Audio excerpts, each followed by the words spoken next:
Here. Okay, YouTube is working. I'll wait one more minute. Let everything get percolating and all the bits and bytes moving around. All right.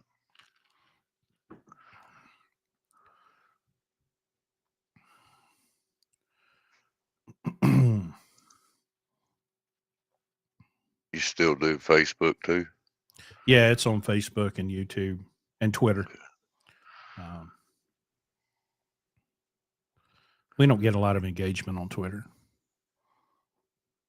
All right, it's 8 o'clock.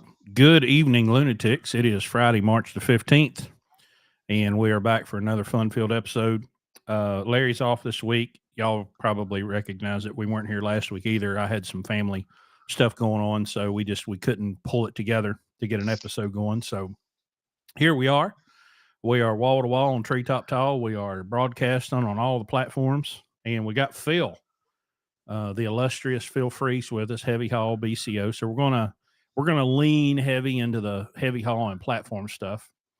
Um, but a lot of people have had questions about that, and we've got about to have four of our trucks running platform freight. So I have a little tiny bit of platform experience from about 10 years ago, and I enjoyed it, but it's not my wheelhouse. I'm much more suited to the van stuff, and so Phil has been a wealth of knowledge for our guys and girl, and so a little background. This all kind of happened by accident a little bit. So Phil brought us a truck in the end of 2020 when we first started the truck owner program, and that's how we started getting to know him. And we had a guy come to us that was just dying to do heavy haul, and so Larry was like, "Well, Phil, will you dispatch this guy?" So Phil agreed to do that, and then that guy went away because he had a wreck. And then we ended up bringing a couple more on. So what's it been? Probably 2 years now. Yeah, it's been about 2 years, I Been think. about two Yeah. years. So Phil he books loads for anybody that pulls a platform trailer. We have a 53-foot flat, a 48-foot flat, and is a 51. No, is it 48 Conestoga or is it 51? It's 48 kind of stuff. 48. Oh, we had the 51 step deck, and Yeah. and so we have a platform group in Signal Messenger, and so when everyone gets done securing their load, they have to send pictures of the load to the Signal group, and Phil tells them move this around, and so it's been a great learning experience for all of us because we get to see every single load, and all the different kinds of loads and how they should be secured. So we're going to talk a lot about that, about securement, about especially the fact that for all the people that hate Landstar, and by the way, we don't care that you hate Landstar. What you've got to understand is that's a small part of Landstar's business. There's stuff at Landstar that a bunch of y'all couldn't even dream of, and Phil does most of it. But you'll never get to where Phil is at when you have the shitty attitude of an employee and a truck driver. You'll never make it there. So we'll talk a little bit about that too. Um, I feel like since the topic is hot, we need to talk about the vote allegedly to ban TikTok because we're live on TikTok right now, and I'm going to relate it to trucking because there's some parallels there. So the other night, the House of Representatives passed a vote, they passed a bill to ban TikTok, which is horseshit. Basically, if it goes through the Senate, which based on the response, I'd say it's got a snowball's chance in hell. But basically, what this bill is to do is to force the sale of TikTok to an American company, because China, um, and all of these morons, I mean representatives, have been repeating the same thing over and over again. China could change your FYP, and it could mess up your For You page and influence you. Brr, scary, hide under your desk. And I'm Gen X. You got to understand. I grew up in elementary school with nuclear drills. Okay, where we would take a book, okay, and go out in the hallway and crouch down on our knees and put the book over our head in case the Russians bombed us with nukes. Now, I don't know what that history book was going to do over top of my 9-year-old head if the Russians did indeed nuke us. So this is an old playbook. But they want to force the sale of TikTok, and of course they're like, well, then naturally TikTok will say no because it's owned by the Chiners, and then then we'll take it off of the App Store and all this other nonsense, which is absolutely 100%. Write it down. 8:05 p.m. Eastern Daylight Time, March 15th. I'm telling you, never going to happen. But when you watch the conversation that happens, the people that are defending it and the people that are against it, they all believe with all of their hearts, every fiber of their being, that the federal government is like this supernatural, omnipresent, godlike figure with these magical powers. And if they'll just vote on something, then poof, it will go away. Now, other petty third world dictators have tried to block TikTok and Twitter and Facebook and Instagram, and it never works because people just get on a VPN and just go right around it like it doesn't exist.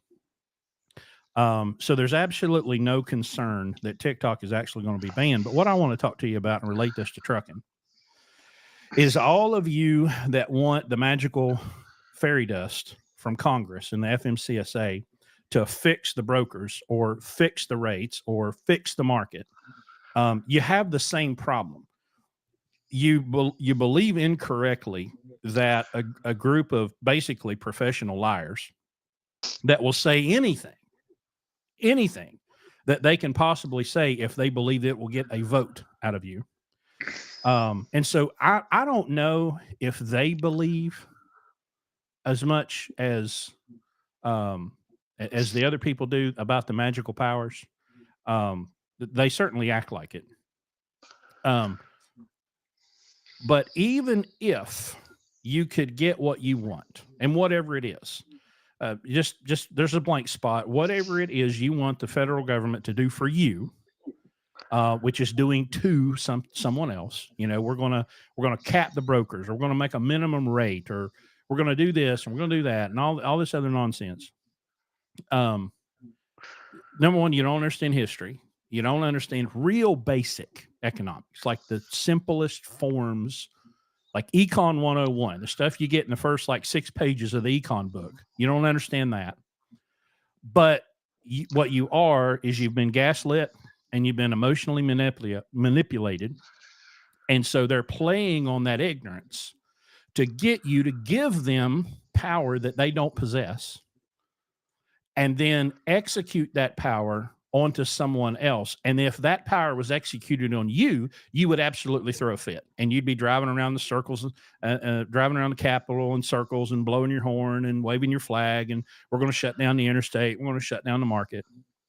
There's a better way. Okay. There's a better way that is much more peaceful, and it works. And history has shown us that if you will just engage the market, if you will develop yourself into the absolute best that you can be, and then put that offer out into the market and offer people the absolute best you have, you don't need the government. You don't need the FMCSA. You don't need the federal government. You don't need Congress. They're completely unnecessary if you will focus on you and stop worrying about other people, right? Because you can't control other people, no matter how hard you want to in your precious little heart. No matter how desperately you want that justice and that vengeance, and so you want that bully, you want that You want that grade school bully in the government to go punch somebody in the mouth and get them to behave the way you want them to? That's not going to happen. Okay. Because human history, all of human history shows me, number one, the bad guys have never won. So all the boogeymen, the Chinese or Hulu and whoever, right? Well, whatever. When I grew up, like I said, it was the Russians. Okay. And then we got tired of the Russians and we moved on to the Muslims and the terrorists. And now we've moved on to China, Putin. Um, uh, they never win, right? Even if they are as bad and evil as everybody thinks they are, they've never won, not ever in human history, because the market has always moved faster than the state, and you are the market. So if you're concerned about China, if you're concerned about TikTok or Biden or Trump or God knows what else you are being terrorized by the way, my mom, part of the reason we didn't have podcasts last week, my mom's been in the hospital. She's 81 years old and she had some trouble breathing. And it was actually kind of comical because I feel the same way about doctors that I do diesel mechanics. And my mom had a fall in January where she break her leg, but she opened the skin. She's got on blood thinners and she bled like all day, right? Like really bad. And so they didn't give her any blood. And we're going, hey, guys, maybe you give the 81-year-old woman some blood. And they didn't. And so weeks go by. And of course, now we find out she's been ignoring everybody that's told her to go to the doctor, and she didn't. So she finally gets congestive heart failure from too much fluid built up. And now she's in hospital. And so I'm in there and I'm talking to the doctor. And I said, hey, so back in January, about 6 weeks ago, she fell and lost all this blood. Do we think that maybe that has contributed to this fluid and congestive heart failure? Well, I don't know. And like, well, we're going to do a scope. We need to make sure there's no internal bleeding. And I'm like, hey, I know where the bleeding was. I know where it went. Well, we're going to do a scope. And somebody asked me, like, well, why are they doing a scope? And I'm like, well, if my mom was a Detroit diesel and she had a hole in the block, they're going to check the differential, because let's just not talk about the hole in the block. Right? That would be completely unnecessary. So I'm sure you would be surprised to find out she's now home and they gave her some blood from what she lost and she's made a miraculous recovery. But the TV was on. So she's in a shared room and there's two TVs, and God help me, one's on Fox News and one's on The View. And first of all, I was completely shocked to learn that The View was still on the air. I had no idea that was still going. But dude, the commercials that I caught out of the corner of my eye, because it's election season and the local politicians, when you don't consume that stuff on the regular and you're exposed to it all of a sudden, and you just go, oh my God, like it's terrifyingly hilarious, right? To watch that China's coming to get your data and what was the other one? Oh, you don't want foreign antivirus. You want American antivirus and all of these just ridiculous commercials. So in this industry, my whole time in it since 1997, we have been showered with basically propaganda. Oh, there's a driver shortage and this problem and that problem, and Congress has got to act and they've got to do this and they've got to do that.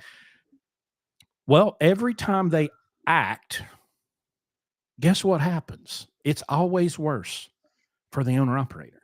Every single time, because 85% or more of the trucks on the road right now are owned and operated by companies with 6 trucks or less.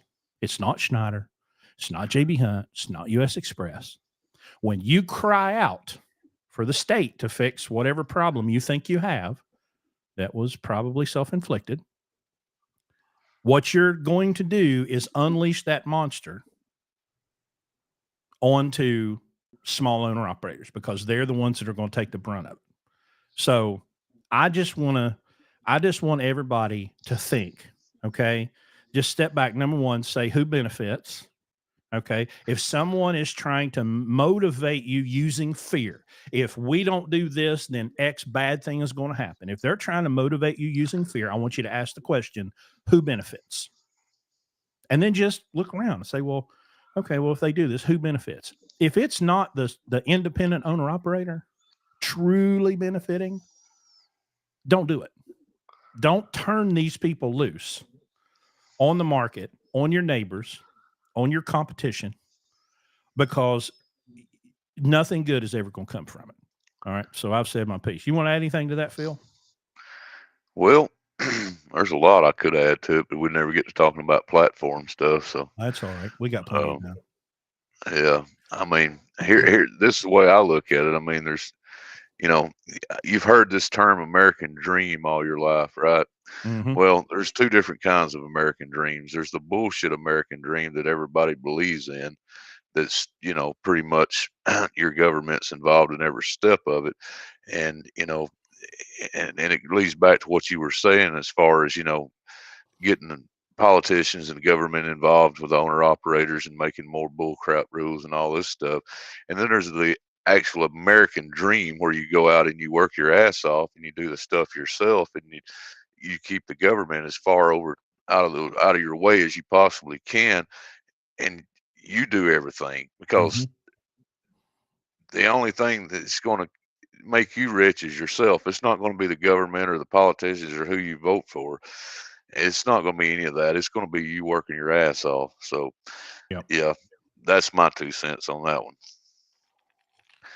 Well, that's a So, perfect segue. So you've been on the podcast before. I don't remember the episode number. Do you? One something. I do not. Well, give us a 5 minute or 10, whatever.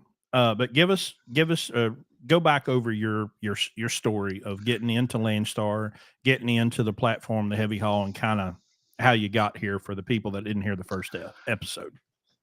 Well, I did 3 years as a company driver for a company out of Birmingham called Southern Cal. It was kind of like Landstar, set up like Landstar, where you got Enway and Ranger.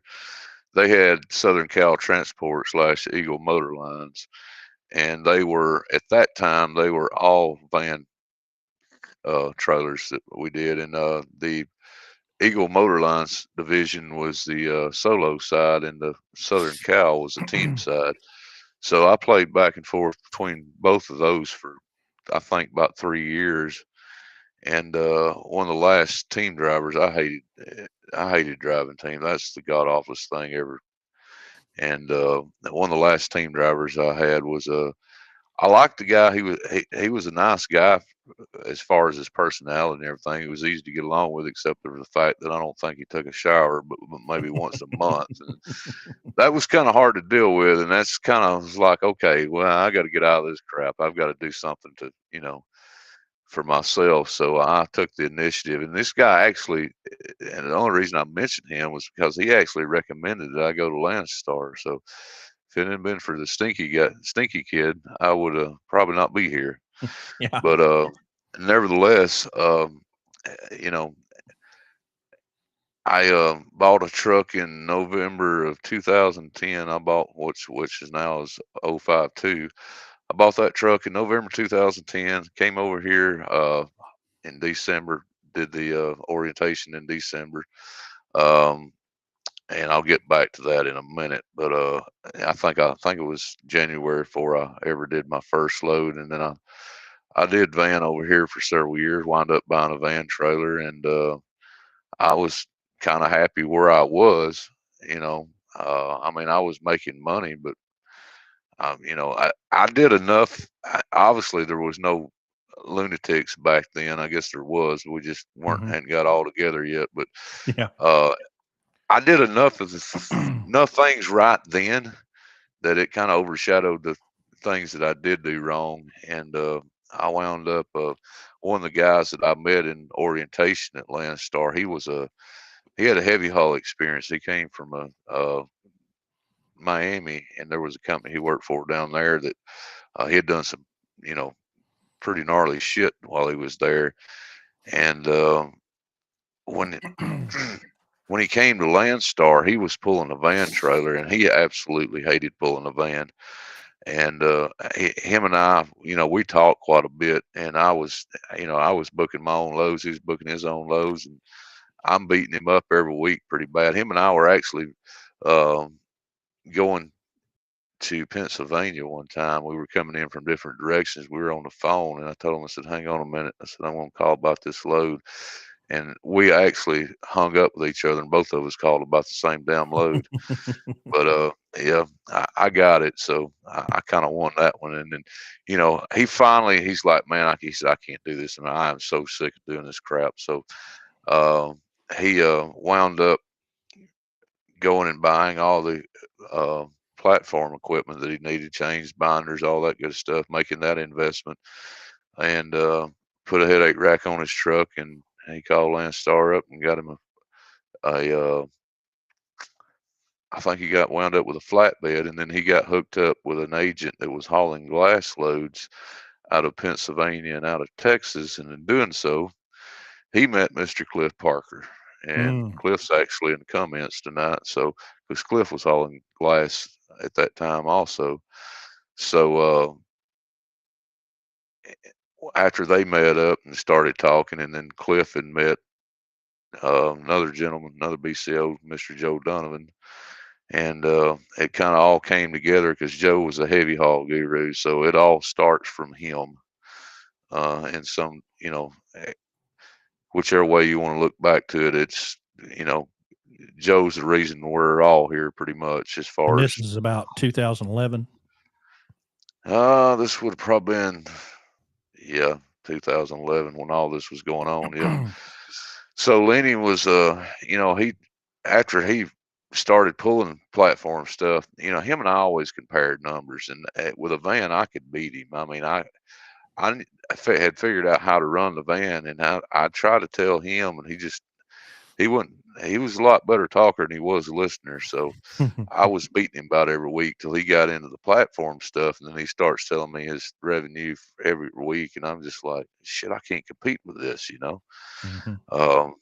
This is I've got to do something. So he tried and tried and tried it to keep me or to get me to come over here to do platform stuff and do heavy haul stuff. And I'm like, dude, why do you want me to do this so bad? Like I don't have no damn experience doing this. I pull a van. This is what I used to. It's what I like. He's like, just trust me, dude.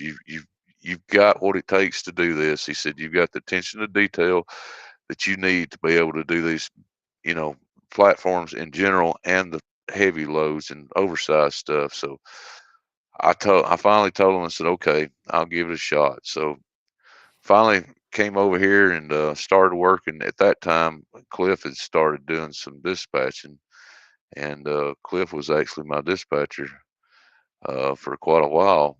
And him and I still keep in touch, obviously. But we, I learned a lot from Leany, learned a lot from Joe Donovan, learned a lot from Cliff Parker. I mean, those guys made me into what I am today, pretty much. But it's been a hell of a ride, and there's no way you put a van trailer behind my truck now and I quit. Okay, I'm just going to tell you right now, I have nothing against van guys. I aggravate the living crap out of them every chance I get, or the ones Mhm. in the blue ribbon anyway. But uh, that is not for Phil. Absolutely not. No sir. Well, there's something there that the value of experience based knowledge, right? Um, it seems worse in this social media fueled society that for some reason we appear to have stopped seeking out the people with knowledge based on experience. Well, we'll trust the experts. No, I don't think so. Um, I've met the experts and I'm not impressed. Yeah. But if you will listen, Larry told a guy one time that was in our program. He said, "Listen, buddy, you got two ears and one mouth. I suggest you use one twice as much as you do the other." Because he Right. just kept talking, and we could tell that he was not listening. Um, Yeah. if you'll just shut your mouth and first accept you do not know everything you need to know. You do not have all the answers. You do not have the experience. There's somebody out there somewhere that has the experience. We have a 50-year businessman that we lean on here in Blue Ribbon. Yeah. I have 25, almost 27 years in the trucking industry. And that experience is valuable. And if you'll listen, you can learn so much if you'll just shut your mouth and stop being so obsessed with hearing your own self talk, and find these people out here that can show you how to make more money than you've ever dreamed of. But you got to Yes. first be willing to just shut your mouth and say, "Teach me." Yes, absolutely. And that's the one thing that I tried to do when I started doing this heavy haul stuff. Because like I said, I had no experience doing the platform or the heavy haul prior to being here at Landstar. So when I started doing it, it was I kind of figured it was in my best interest to learn everything I could about this, and to go in it with this mindset that I've seen some guys come in here and they're like, you know what? I know everything there is to know. There's nothing you can teach me, and that's the furthest from the truth, because we can all learn something from each other. I mean, I never discount anyone as far as learning from them. I don't care if how old or how young they are. I we can all learn from each other, and sit here and watch some of these guys just completely ignore experience and what's worked for years and years for some of these BCOs, and they come out here and I know everything. Seen a guy earlier today that made a post on Facebook about he'd had a load cancel that was picking up in Los Angeles, California next week, and he was obviously somewhere on the West Coast, and he was wanting to find a load going out to Los Angeles to deliver it on Thursday of next week, or no later than Thursday. And he's like, I'll deadhead all the way out there before I haul cheap freight. And I thought, that's a long damn way to deadhead in a van, because you're pulling a van, and I know where the hell you're getting out of Los Angeles, California. Probably is not paying that damn good. So you go ahead. You go Yeah. ahead and deadhead that truck all the way out there for a van load. That's fine. So, if it's $30,000 oversized load, okay, but you're not pulling $30,000 out of there with a damn van trailer coming back east. It's not happening, Might because go I to guarantee. might go to I, that I, booger sugar conversation we were having earlier. oh yeah, yep. That's wow. That's a hell of a week, wasn't it? Yeah. So Now I yeah, want to go back to a minute. So back to 2010, and you bought the truck that's in our fleet now. You've sold it to another guy, but it's still in our fleet. right. So in November, you said, of 2010, what did you pay for that truck? I think it was between $15,000 and $16,000 that I paid for that truck, and I think I run it about 10 months, and we did an overhaul on it. I had about I think the first year I owned that truck, I had about $30,000 to $35,000 in maintenance on that truck, Hmm. which included the engine rebuild on it. Of course, the engine rebuild in 2011 was probably close to you know half of what it is now at this point. So So you ran that truck from November of 2010. You brought it to us in November of 2020. So that was 10 years. yeah, And then you and that operated it with us until what, about June of last year? I May or believe that's June of last correct. year? Yeah, So 13 years you operated a 15 or $16,000 truck. And yes, now we have it. We're rebuilding the motor again right now. right. But I'd love to know how much money that truck made from November of 2010, that $15,000 truck, till June of 2023. That would be uh, that's got to be a fascinating number. And I'm just highlighting this for everybody to hear the bottom line, that a $15,000 purchase, the truck was operated for basically 12 years, and Yes, it's continuing to operate. There's no reason that it will not continue to operate once we put the motor back together. exactly. Yeah, this ideology of going out and spending $250,000 for a new truck, you don't have all that shit. That is, you know, while y'all out there suffering, staying in the truck stop on the weekends, because and being married to that truck and that equipment, you can have it all. I'm gonna sit at home, carry my money to the bank. So I'll drive that old truck down the road, and I'll work on that old truck. That's fine. I mean, it is what it is, But those payments are absolutely not for me. That's not going to happen. So And and it doesn't take long for a truck to suffer, right? yep, I would love for you, because I just want to hear you recount this story. You're at the Petro in Atlanta, and you look across the road, and man, that looks like my truck. And yep. so, do I have it right? You thought you'd just go over there and maybe take the driver to dinner? Was that the That original? was that was the original plan. I was going to go over there and I was going to take him to dinner. And what had happened, I was actually driving through the parking lot looking for a parking spot, and I just happened to notice the truck out of the corner of my eye, and I thought, yep, that's my truck. So after I got parked, I came over there and I was like, yep, that's it. So I took him to dinner. We actually did go to dinner, and we're just talking, and he starts telling me about all the little stuff that's wrong with it. And I figured out by the time he got done talking, and the time I actually had to go, I think I was over there to deliver a load, and I don't know what he was doing. I don't know if he was doing, I think he was doing a restart there or I think something. so. Yeah. But I wound up going and delivering that load, and I had to come back the next day, and I worked on that damn truck the entire day. I think there was like one or two lights on that truck that still were operational when I got there. Mhm. That was it. They like maybe one headlight, one tail light that worked or some shit. I mean, the clearance lights on top of the visor, they were shit. I think maybe one worked, maybe not. I don't even remember, but it was an absolute nightmare. I mean, I will give him one thing. He made a lot of money, and he made a lot of money quick, Mhm. but it, he didn't take care of the truck. And if that truck had been inspected by the DOT, holy shit, I could imagine what that damn roadside call would have Oh, cost. oh yeah. Yeah, my favorite part was the headlight was out. Phil said, "It ain't out. It's gone. It is Yeah, it was gone."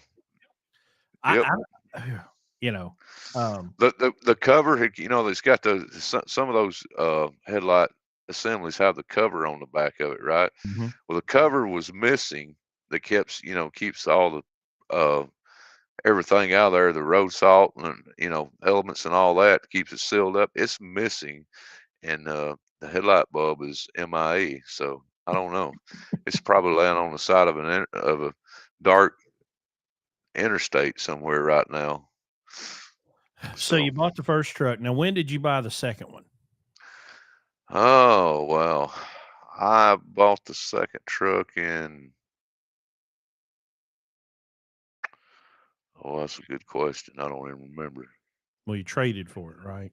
Well, we traded. I had a sweet Mustang. I think it was a 2009 GT. Is black on black. This was a garage queen. I mean, it was a sharp car. It was stock. It sounded mean as shit, but it wasn't. It was just all stock. And Mhm. I, I think this car had like I bought it from a guy that had it specially ordered, and I think it had like 15,000 miles when I got it. And of course, he was the guy that claimed it never saw the rain. So I honestly, looking at the car, I kind of believed him on that one. Mhm. But I think I had maybe put a mile or 1,000 miles or 2,000 miles on that car before I traded it for that black truck. I can't remember when that was though. That would have, let's see, 2015, 2016, something like that. I don't really remember, Mhm. honestly. Well, But I'm wondering. Here's where my line of questioning is going, because a lot of drivers are like, "Hell, I got one truck. If I got one yeah, truck, two would be better." Was that kind of your thinking? I've no. got one truck, or so. What got you to the second truck? Well, like I said, the second truck, I traded that Mustang to Lenny because that was his truck. He had taken that truck, and added a third axle to it, put an 18-speed transmission in it, and he'd done a few other things. So that was the heavy haul truck. And my idea of buying that truck was I was headed in that direction. So that was going to be Okay. my quote unquote heavy haul truck, right? The first truck I bought sat in the driveway for a long time, and then Joe called me up one day and said, "I've got this guy that wants to be a BCO eventually, and he wants to drive for somebody for a little while till he buys his own truck. Would you be willing to hire him?" He's got more money than all of us now. He got into wind energy, and that sky is probably, I don't know, he's got to be worth at least $2 or $3 million by now. But So and you he's kind of got into truck ownership and driver employment kind of by accident, then, right? yeah, yep. And most of the shit that I do get into is by accident. So Well, we have both of those trucks. Evan now drives that black truck he's talking about. You had it converted back to a 3-axle, changed yes, gears. We pulled a van with it for a while, and now yep. Evan is driving that truck, pulling a Conestoga with it. When you bought the truck you have now, tell everybody about the truck you have now. So I have a 2015 ProStar now that I bought I bought it March the 11th of 2020. Um, Good timing. that truck, yes, excellent timing, very excellent timing, because this COVID bullshit was just getting ramped up, and that truck, thanks to Cliff Parker and another Landstar agent who I will not mention uh, for different reasons. That truck paid for itself in about 4 or 5 months. Actually, I don't even think it was that long. I have never made that much money that quick in my entire life. As the first 3 or 4 months I owned that truck, we were, uh, it was unreal how much money that truck made, and So we were pulling some. give us the specs on the truck and how and what you bought it for and all that. So I paid about $43,000 for that truck. That one's like I said, it's a 2015 ProStar 4-axle truck, so it's got a lift axle on it. From my understanding, it belonged to a company down in Jacksonville, Florida, Rundu or something. I don't know how you pronounce the name of it, but they got um, most of their trucks are the International ProStars. It's gray. They got 3-axle trucks and 4-axle trucks. I think they actually got bought out here recently by P&S, which, in case if any of you flatbed guys keep up with shit, P&S is becoming huge. Okay, they are absolutely buying up every company they can find. But anyway, so going back to that, I bought it from the international dealer. They had traded it in, I'm sure, and upgraded the truck. The truck had 405,000 miles on it. I paid $43,000 for the truck. Mm. During the height of COVID, someone had another one of those trucks just identical to that one listed for over $80,000. And it was same year, everything, all the, specs on it. And this has got an ISX 15, 500 horse. And I've never had it turned up. That's the one that I've got. It's the one that I could actually have it turned up higher without hurting it. And it's not like, these guys that come in here and turn these 12.7 Detroits up to 1,000 horsepower and then wonder why they burn the pistons up in them. This is not that, it's not that case. This one I actually do 600 easy, but I've never had it turned up. I couldn't care less, to be honest with you, about all that. But um, this particular truck, like I said, it's got the ISX 15. It's got an 18-speed automatic, which I have a love-hate relationship with the truck because of the damn transmission that's in it. I don't like the automatic transmission personally, especially for doing heavy haul, because when I want to shift gears, it don't want to shift gears. So, Mhm. and I fought it for a long time, and I finally just give up and let it. I kind of let it do its own thing now, but um, nevertheless, I've made quite a bit of money with that truck also. And I bought it, like I said, I bought it March 11th of 2020, and here we are 4 years later, and this truck don't even have 700,000 miles on it. Nice. Now, was So it were you driving the black truck at that time? When I bought that one, yes. I went from the white one to the black one to this ProStar. So, was it just, I'm ready? I've been doing this long enough. I'm ready for a nicer, better truck at that point. Somewhat, yeah. Somewhat. I wanted one with a lift axle on it for one thing. Number two, um, I was just looking for something different. I wanted to try something besides a Freightliner, honestly. Yeah. So, but yeah, I mean, it is a nicer, better truck. So, I mean, yeah, it was several different things. Yeah. So, but The thing that I see from this side of the table since we've gotten to know each other is you work when you need to, you work when you want to, but you get a whole lot more bang for your buck than any of the rest of us do. You don't have you're not in a position both because of your personal finances and your experience level and your value, but it doesn't seem like you're ever really in a position to where the freight is driving you. You're seeing the opportunities. You're doing what you want to do when you want to do it, which it should be the pinnacle, or that's what everybody tells me is the trucking dream. Well, I'm going to do what I want to do when I want to do it and how I want to do it. Okay, well, that's great. But most of you broke ass, people you can't survive that long. You miss one paycheck, you're going to penitentiary, you know? yes, exactly. Yeah, there's a lot of people that try that. They buy the truck and think they're their own boss, and that's the furthest thing from the truth. You want to work your ass off, go buy you a truck if you don't have one. Go buy one and find out how tough it really is to do this. The only reason I'm in the position of where I am today is because I made my fair share of bad decisions in trucking and my own personal finances. I've learned a lot from those decisions though, and I've vowed to turn all that into what I where I'm at today. I mean, when I was pulling a van, yeah, the market drove me. I had to do what I had to do then. Right. Since I came over here and started doing this, my personal finances have obviously gotten somewhat better, and I'm, you know, I kind of do what I want to do sometimes. When you can haul 2 or 3 loads a month and still live comfortably, I mean, um, yeah, I probably should work a lot harder than what I actually do, but damn, there's beer to drink. Yeah. So you can't do that pulling down 115 long loads down the road. They kind of frown on that shit. But yeah, I mean it's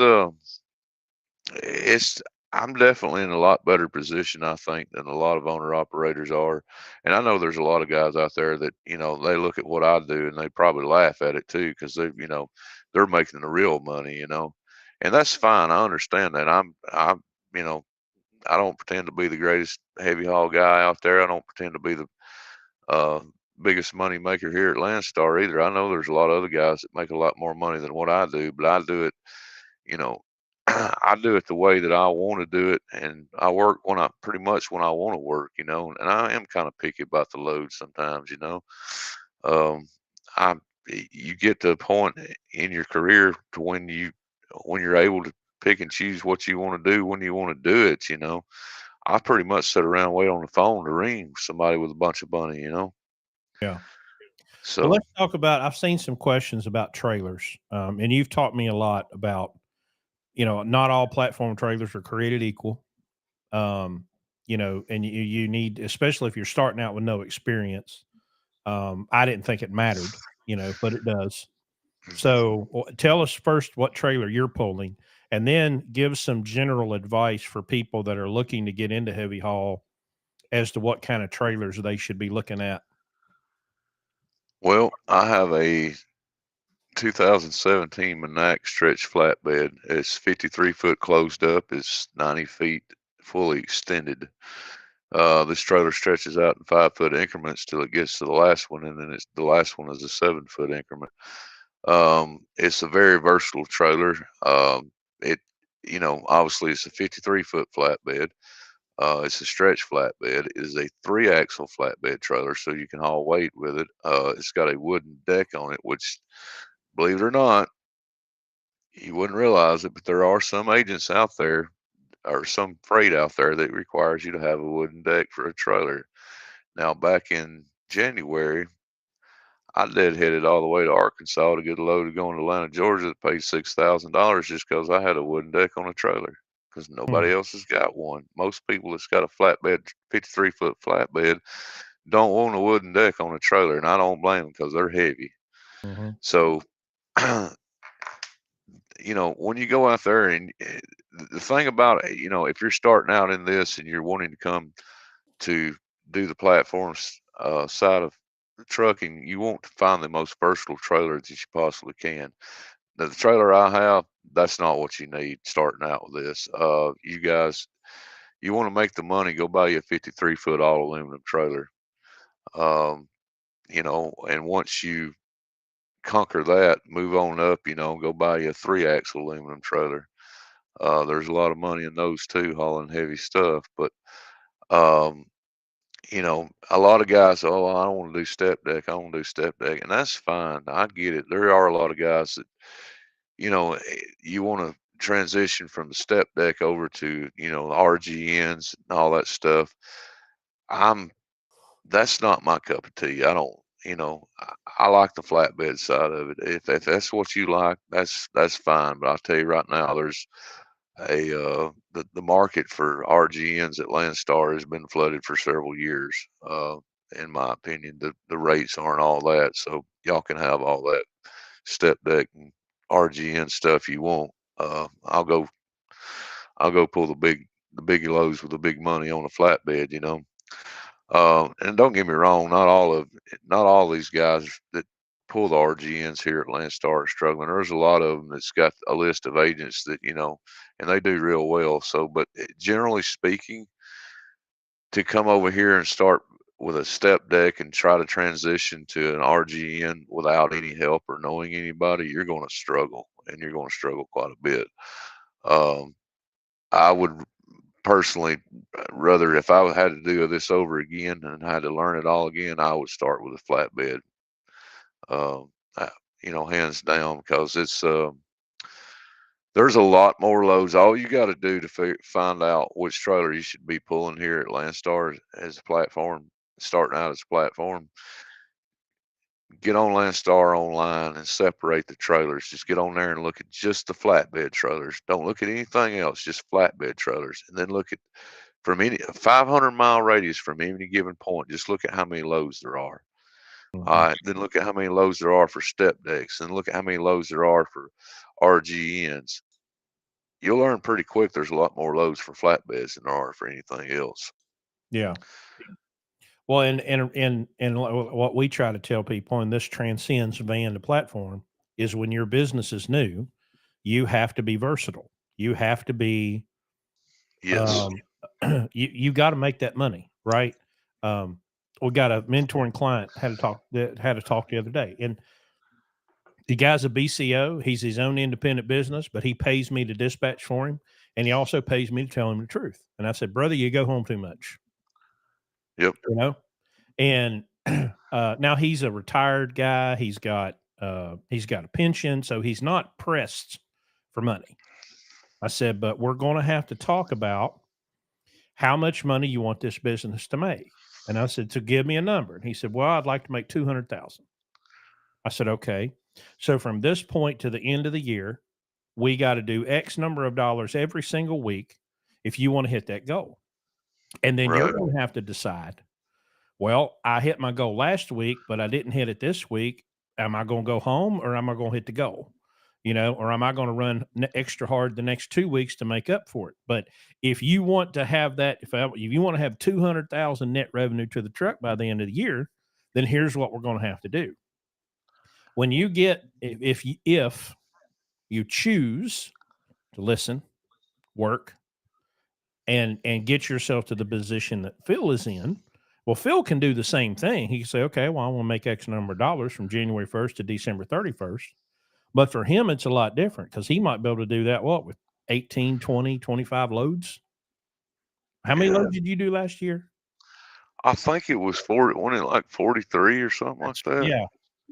We do 5 It was, the van. He did 43 in a year. yeah, it was astronomically low. So, Somebody said Very many. somebody on TikTok said I prefer a trailer with a wood floor. It's easier to secure loads on it. Okay. Easier to secure loads on it. Yeah. Okay. Well, let's say that's true. I obviously don't know whether it's true or not. But our focus is what's better for the customer, right? Mm-hmm. What does the market need? Does the market need aluminum floors or does the market need wood floors? And that's how I'm going to make my decision. Not necessarily on what's easiest or best for me. I'm going to make that decision based on what does the market need. Now, we've got a 51-foot step deck. I've got to do some work on it, but it's going to be for lease here long because somebody needs to pull it because we're not going to pull it. Or you can buy it. If your heart's set on a step deck, brother, do I have a deal for you? That's a fact. Phil will tell us how much it's worth, and you write a check. You can come on up to Charleston and get it. Yeah.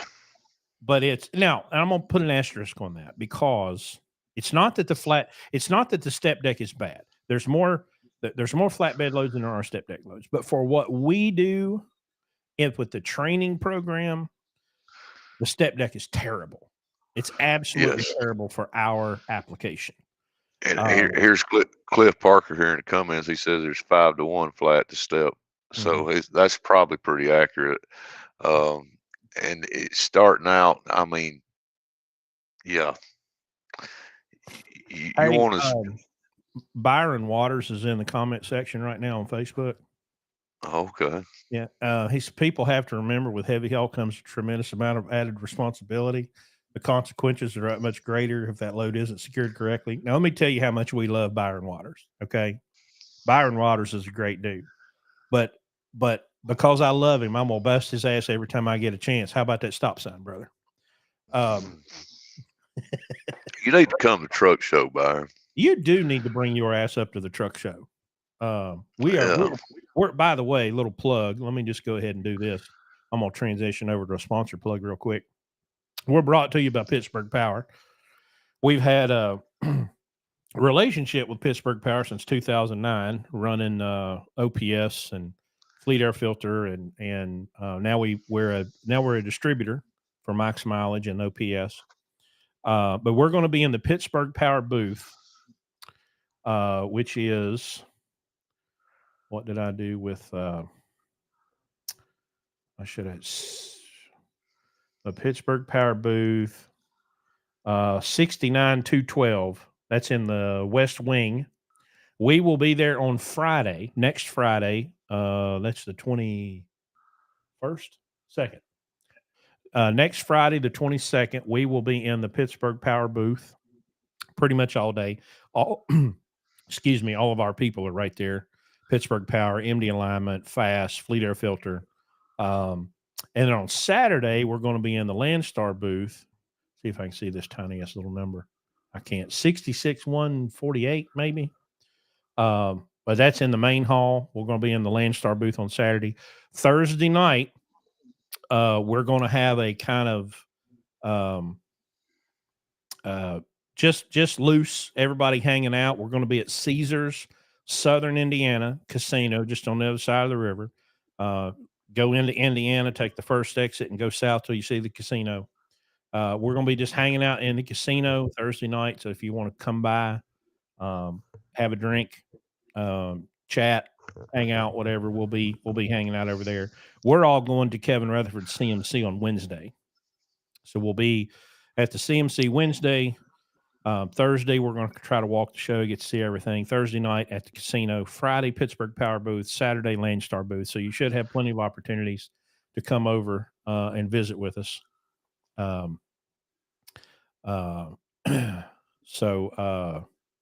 Anyway, come on by and visit with us. Cliff said he's got a trailer for sale. Tri-axle, low pro for sale right now. So Cliff's got one too. Yep. I wonder why. And by the way, Larry is not buying the beer Thursday. This is bring your own money. Flatbed John's in the house. Flatbed John, you coming to the truck show? He said, I'll be there. I'm going to assume that means that. Why is my cursor not working? Damn it. I see Freight Broker Lounge. Brandy's in here. Are you coming to the truck show? All right. All right. Good deal, John. You'll have to check us out. I think it says Rocky Jam 27 got a question. We'll bring it on, son. Let's see. We got Steve in here. How do you say his last name? LaPlante, is that correct? LaPlante. It's either LaPlante or LaPlante. He's Okay. Canadian, so. Sorry if I mispronounced it, Steve. So he says Phil is the flatbed division in Landstar right now. All the blue ribbon fleet is in with Landstar, the vans and the platform. Yeah. Listen, based on the amount of money they've been making, I'm about ready to make everybody go platform. Cause Lord have mercy, these flatbed trucks have been crushing it. We had a killer week this week, so I think our third place, and we got three trucks, and the third place guy was over 8,500 right now. So the winner was 10,371. Second place was 8886, and third place was 8707. And the next van was 77. So that's the first place van was 77. Yeah. Yep. So, we got Willie Lee Kersey Jr. I think I'm pronouncing that right. Yeah. Would it be possible to get mentoring with an open deck? I'm trying to work on a paid-for truck and trailer for when my time is done with this fleet. Yes, it would be. You need to. This would be where we would cue Chris to do the blue ribbon website thing. Yeah. We have a mentoring program. It's for BCOs. It's just difficult for us to work with people outside of Landstar, right? Because it's the communication. It's all the vocabulary is different. So if you bring the truck and trailer to Landstar, we have a mentoring program. If you go to blueribbonlogistics.com, there on the top, there's a navigator and it says BCO mentoring, and it tells about it.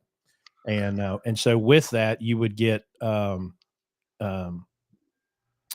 access to the platform group and to Phil. So yeah, check out the mentoring program on the website.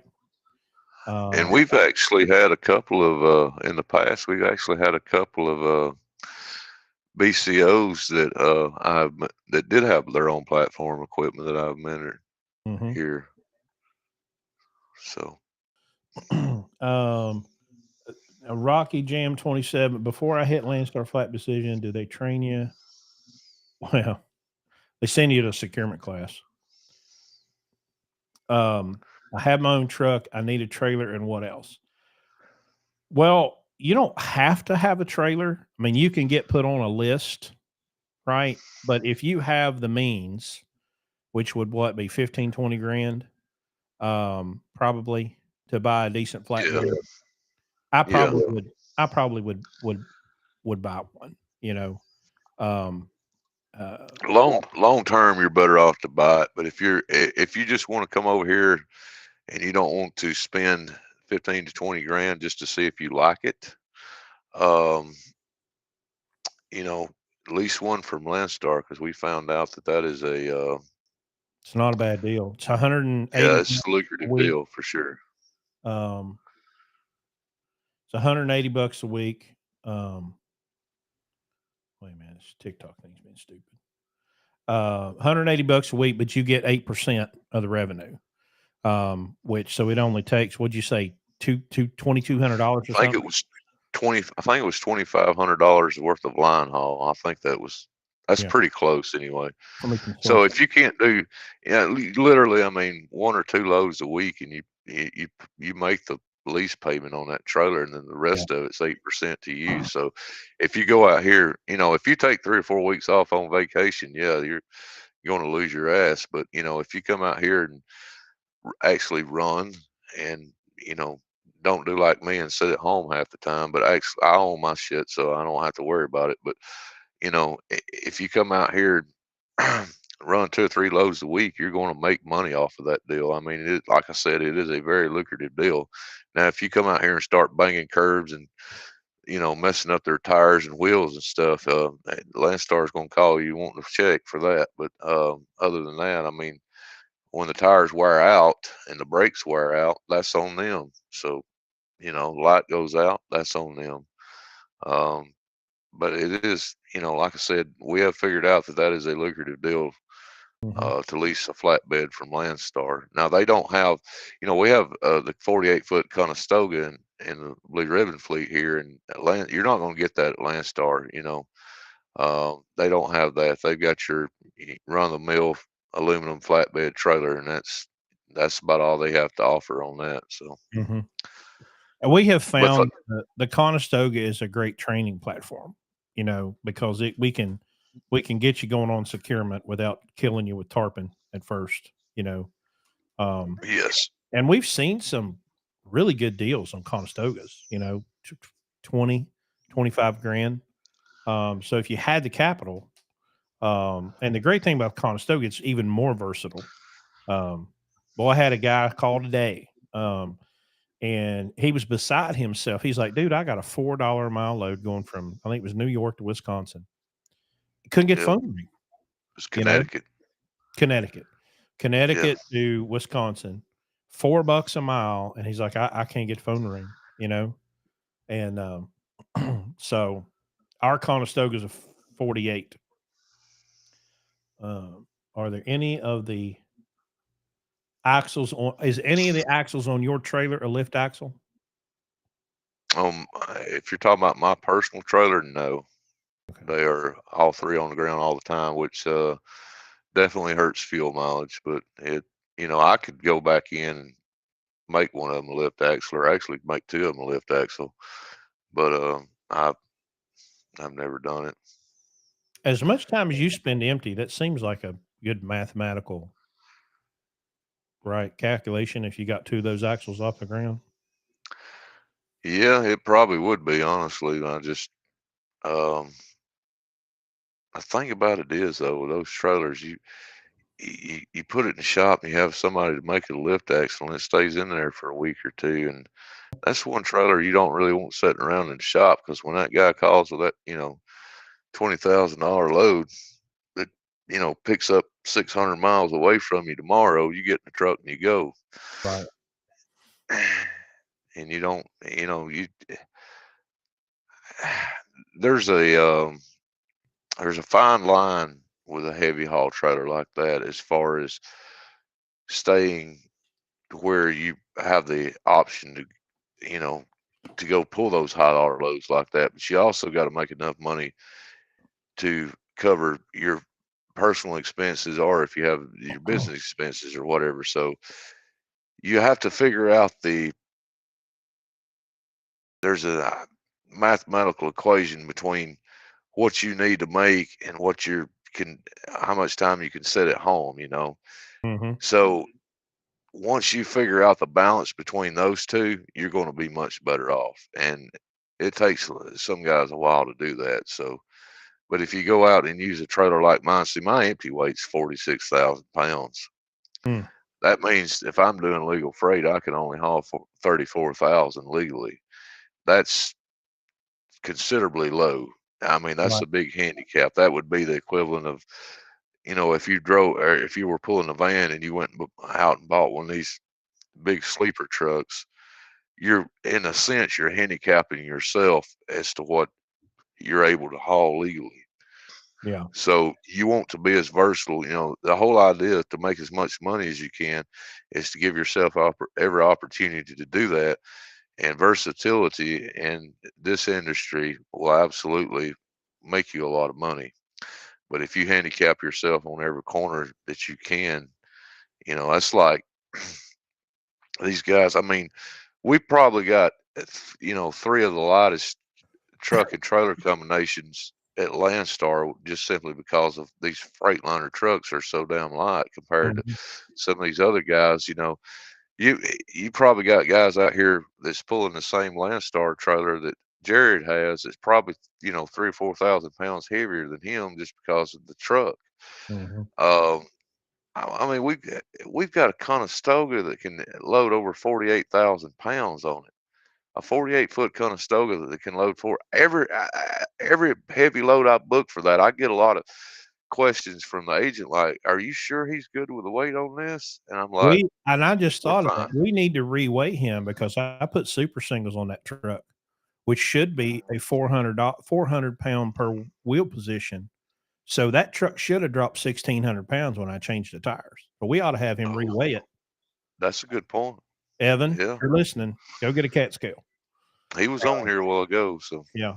and another big advantage we've got is Greg having that mid-roof truck. I mean, Mhm. he'd do 50,000 pounds nearly. And I love the fact that that truck has a Mercedes uh, MBE 4000 and is neck and neck every week to see who's going to be the fuel mileage champion between him in a 2004 Columbia midroof pulling a flatbed and Barb pulling a van with a 2018 Cascadia with a DD15. And they're tenths apart. 1 week she's 8.5 and 1 week he's 8.7. I mean that that truck is that combination is killer, you know. It'd be And it'll be interesting to see what Barb's fuel mile, how her transitioning over to that Conestoga is going to affect her fuel mileage if it does at all, which I seriously doubt it will. Mhm. But if she sticks around past the Conestoga and gets the actual flatbed, then it would probably change it some. But I don't know. It will be kind of interesting to see what happens with that. Yeah. The heaviest damn truck I ever drove was a Volvo because they Yeah, have a steel cab and they're stupid heavy. yep. And this International I have has a steel cab on it too, and it's a pretty heavy truck. But and that's another thing too. I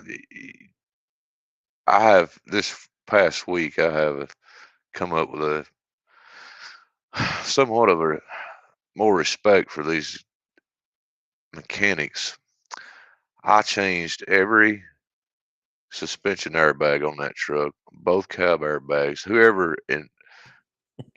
the engineer is that come up with this design for these damn airbags slash shocks for these cabs for these international pro stores, call me. I want to cuss you out. Okay, just call me. You're gonna tote an ass whooping if I get my hands on you because it's horrible. Okay, like I don't know why they had to go into all this complicated crap to do all this because it's just no. But I mean, and that's another thing too. You see these guys come out here, they buy a truck, they don't know anything about basic mechanical knowledge on these things.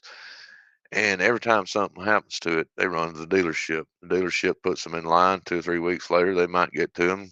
Two Mhm. or 3 days later, they send them a $10,000 bill. Come get your truck, and it's still screwed up. Yeah. Look, if you're willing to go out there and throw tarps and chains and get dirty and have stains on your pants, crawl your ass up on your own truck and fix it. Yep. Absolutely. It's not that 100%. hard.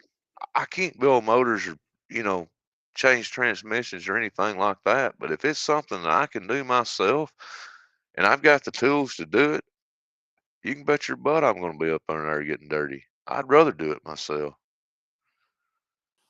Yeah, and just the understanding, right? It's um if you'll and I'm guilty of this too. When I own my truck, there's so much that I now know and accept that I could have done and didn't.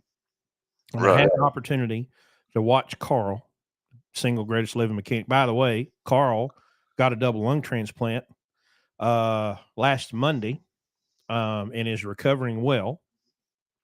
So somebody had asked about a Carl update. So he They has had new him. lungs. And I'm sure he's chomping at the bit. I'd asked him one time. We went to visit him when he was in Huntington. He had just got off the respirator, and I said, well, do you still have the trailer and all them tools? And he goes, well, I ain't dead. I ain't dead yet.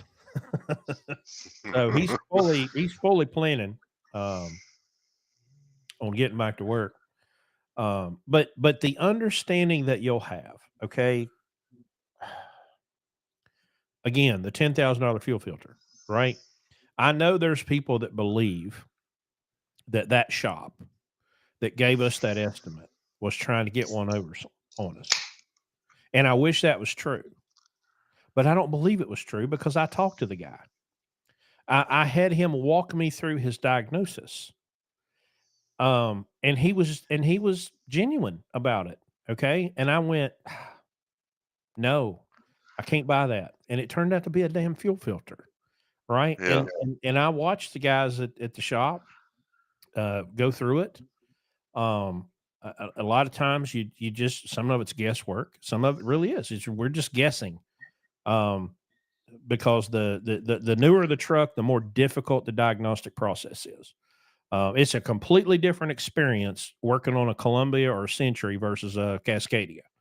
Yes. Dude, we had one at the shop. Dude bought the truck at a dealership, was going home, bobtailing home. It shuts off. They tow it in. They tinkered around with it for 3 or 4 hours on a Sunday, and they said, "Look, we're going to put a CPC in it. That's the only thing that makes sense." So they put a CPC in it. Truck fires right up. Driving around, we're like, "Great." Next morning, wouldn't start. So they got this because they had to have it programmed. So they got the programmer guy hooked back up to it. Bad CPC.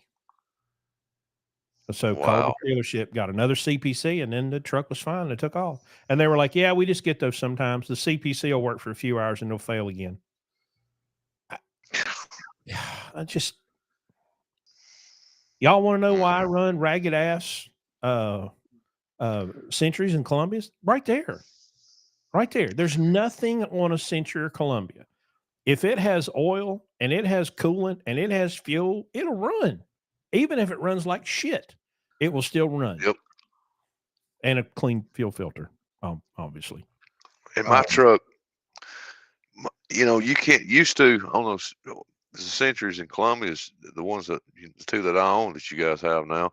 You know, you had a suspension dump valve on there, right? It was analog. It was hooked straight to the airlines, I believe.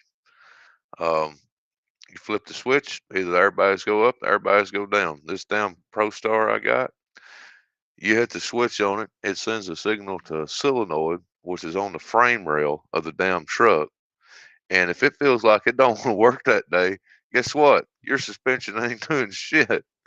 So yeah, what happened to simplicity with these damn things? Why do they have to overcomplicate all of them? Dude, I've got a Ram, a half-ton Ram 1500, and it's got a trailer hitch and it's got a connection for the lights, but there's nothing to do trailer brakes, right? And of course, they've got a pretty little thing that could be integrated into the dash. So I called dealership one day and I said, "Hey, can I add the factory trailer brake?" And he goes, "Oh yeah, yeah. It's a just pop the little thing out and push it in there and then plug it in and there's a module." And I'm like, "Great." And it was like $350. I'm like, "Well, that wouldn't be bad to have trailer brakes and it not look goofy, look like it's Yeah, supposed to be there." And he said, "Well, now you got to bring it in. They got to program it." Of course they do. He's like, "Because plugging it up doesn't do any good unless you tell the computer that it's there, you know." yeah, Oh, it's insane. it is. And I'll tell you, there's another. I drove to Columbus, Ohio yesterday morning to go to a place called Roof, like your house roof, Die Tool and something. Die Tool. And anyway, it's a machine shop because we don't have those here in West Virginia. But I had a couple of steering knuckles, and when I went to drive the bushing seal in, I got it right to the edge of the bore, and it fell out because the bore was too big.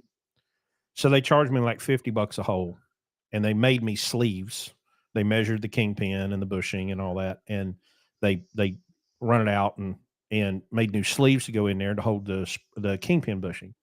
And I told that guy, we are talking, and because I got there I had to leave here at 5 to get up there at 7:30, and then it was going to be like 4 hours. So I just went out the truck and went to sleep. And I come back in there, and he goes, "Well, that's an awful long drive."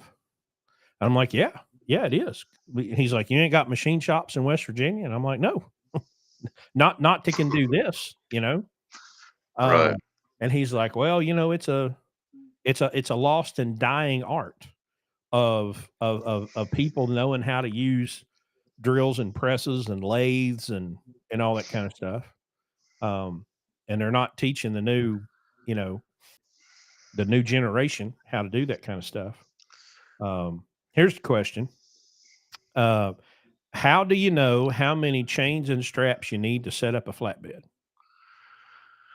Well, here's the answer to that question. So if you go to Landstar's securement class, they give you this whole list of shit, and you don't need half of it. Okay. Um, they are,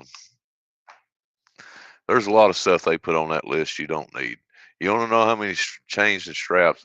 Evan did this shit perfectly. Okay. I think he told me that he had I think he told me he had 10 20-foot 3/8 grade 70 chains.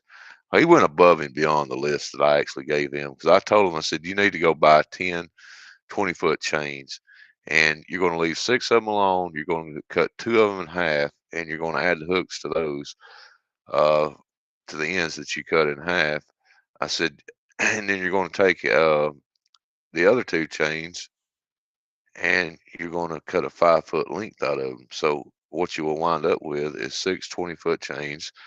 Or you could do 25, either one. You should probably better do 25. I've got 20s myself, because you really don't. Every once in a while, you'll find one where you actually need a 25 footer, but it's very seldom. But anyway, so you'll wind up with 6 20-foot chains. You'll wind up with 2 15-foot chains. You should wind up with, let's see, 2 5-foot chains, and I think 4 10-foot chains out of it.